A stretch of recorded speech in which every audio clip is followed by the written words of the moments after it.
বন্ধুরা, আজ ষষ্ঠী পুজো, তো দিদি বাড়ি যাব। তো তার আগে দেখো, এখন 1:30 বাজছে। দিদি বাড়ি যাব, সেই মুহূর্তে দেখতে পাচ্ছ কীরকম ঝড় উঠেছে আর প্রচুর বৃষ্টি পড়ছে। কী করে যাব বুঝে উঠতে পারছি না। দিদি বারে বারে ফোন করছে যে কখন আসবি, কখন আসবি, কখন পান্তা ভাত খাবে। আজ দিদি বাড়িতে পান্তা ভাত, ঠিক আছে।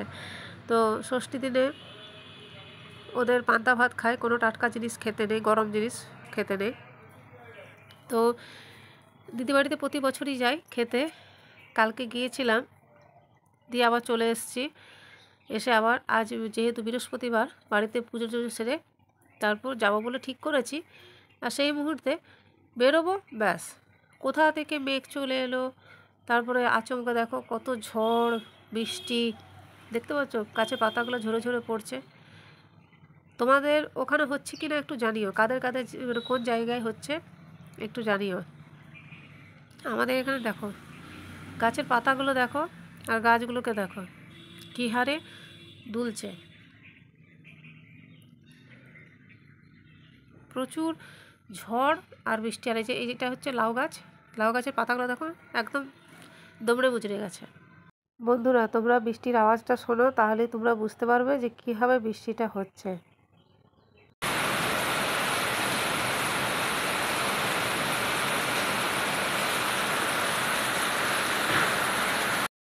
দূর বাবা, বৃষ্টি পড়ছে তো পড়ছে, কখন যে থামবে তার কি জানি, আর কখন যে যাব ভালো লাগে না। সবসময় বৃষ্টি বৃষ্টি বৃষ্টি, বিরক্তকর।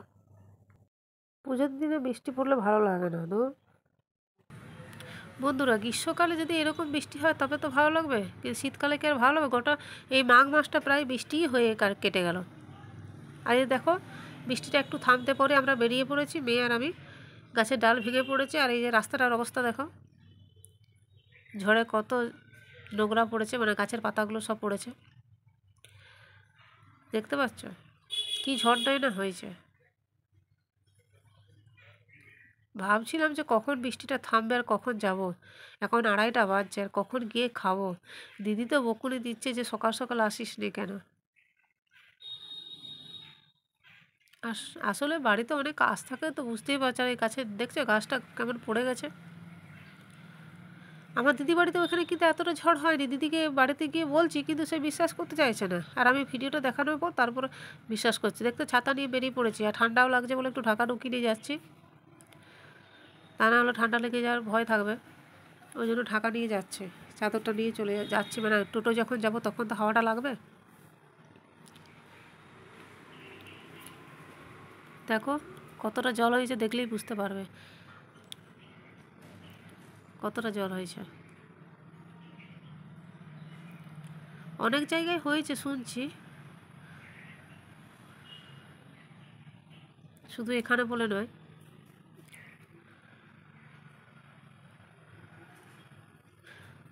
দেখো টোটো চেপে গেছে।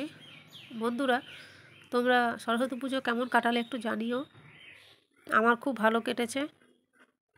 আর সরস্বতী পুজোর দিন রাতেরবেলায় বিয়েবাড়ি গিয়েছিলাম, তো বিয়েবাড়ির ভিডিওটা আমি পরে দেব।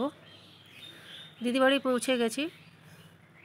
তোমরা সবাই আমার ভিডিওটা দেখো, কিন্তু পুরোটা দেখবে, তাহলেই সব কিছু বুঝতে পারবে। এই যে মাছের ঝাল দেওয়া, আর মাছের টক, আলু পোস্ত,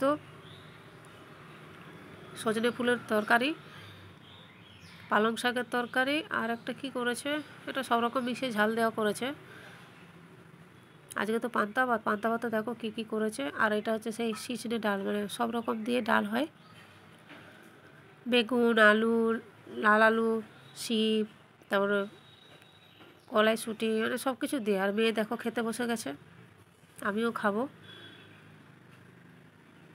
কার কার তোমাদের পান্তা ভাত আছে একটু জানিও।